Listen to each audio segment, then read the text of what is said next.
Assalamualaikum warahmatullahi wabarakatuh. Saya Hisham Ihsan, peserta Lansar CPNS 2022 gelombang 5 angkatan 13 kelompok 1, kerjasama Kementerian Pendidikan Kebudayaan Riset dan Teknologi dan BPSDM Provinsi Sulawesi Barat akan mempersembahkan podcast infografis Corvelio ASN, yaitu kolaboratif. Seorang ASN dituntut memiliki pengetahuan serta mampu membangun kolaborasi untuk mendukung tujuan organisasi. Kolaborasi merupakan proses di mana pihak-pihak dengan keahlian yang berbeda, yang melihat aspek yang berbeda dari suatu masalah, dapat secara konstruktif mengeksplorasi perbedaan dan menemukan solusi baru untuk masalah yang akan lebih sulit dipecahkan tanpa perspektif pihak lain.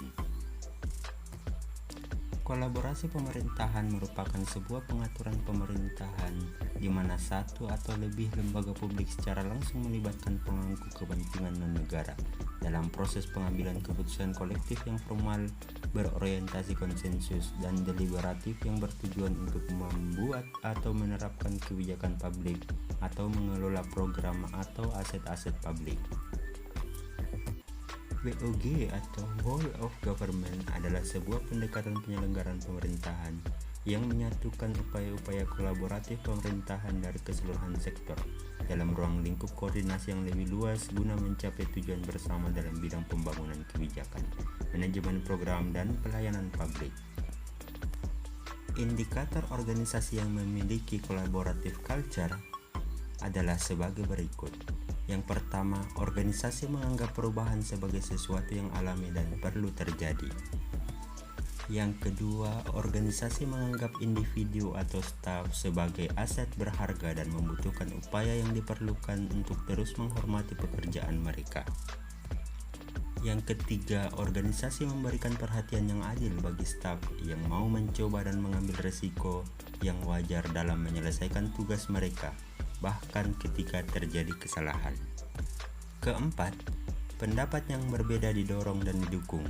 Dalam organisasi, setiap kontribusi dan pendapat sangat dihargai.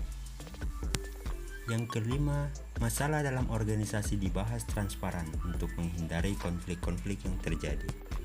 Yang keenam, mendorong kolaborasi dan kerja tim antar divisi.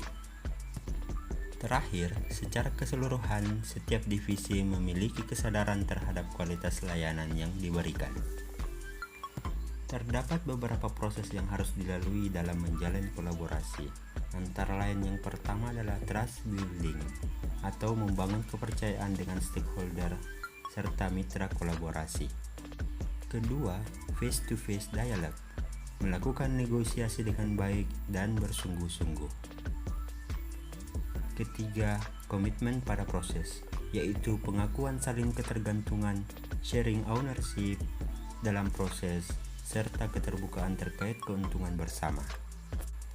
Keempat, pemahaman bersama, yaitu berkaitan dengan kejelasan misi, definisi bersama terkait permasalahan, serta mengidentifikasi nilai bersama. Yang terakhir, menetapkan outcome antara. Praktek whole government dari sisi penataan institusi formal dan non-formal dapat kita lihat dengan penguatan koordinasi antar lembaga, pembentukan lembaga koordinasi, pembentukan gugus tugas, dan koalisi sosial. Contoh praktek whole of government di negeri kita antara lain: penguatan koordinasi antar lembaga ditunjukkan oleh Kemenkumham dengan mengumpulkan seluruh unit kerjanya untuk melakukan rapat koordinasi pengendalian capaian kinerja. Contoh pembentukan lembaga koordinasi yaitu Presiden Joko Widodo membentuk Kementerian Koordinator Bidang Kemaritiman dan Investasi.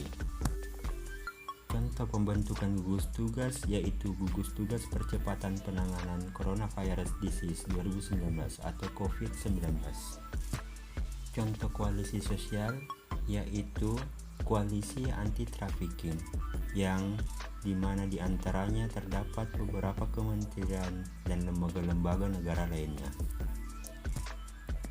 Setiap ASN diharapkan menginternalisasi nilai sikap dan perilaku kolaboratif, yaitu yang pertama, memberi kesempatan kepada berbagai pihak untuk berkontribusi. Yang kedua, terbuka dalam bekerja sama untuk menghasilkan nilai tambah. Yang ketiga, menggerakkan pemanfaatan berbagai sumber daya untuk tujuan bersama. Contoh pelaksanaan nilai sikap dan perilaku kolaboratif di lingkungan kampus Universitas Sulawesi Barat antara lain memberi kesempatan dan menghargai segala busi baik berupa saran maupun kritik dari seluruh sivitas akademika. Contoh selanjutnya adalah terbuka untuk menjalin kerjasama dengan lembaga internal kampus maupun eksternal kampus demi mengembangkan diri dan menghasilkan nilai tambah. Kerjasama tersebut dapat berupa pengabdian, penelitian, pengajaran, pengembangan soft atau hard skill, dan sebagainya. Contoh ketiga yaitu memanfaatkan berbagai sumber daya yang dimiliki di lingkungan kampus untuk tujuan bersama, seperti sharing kelas, sharing laboratorium, dan sharing keilmuan.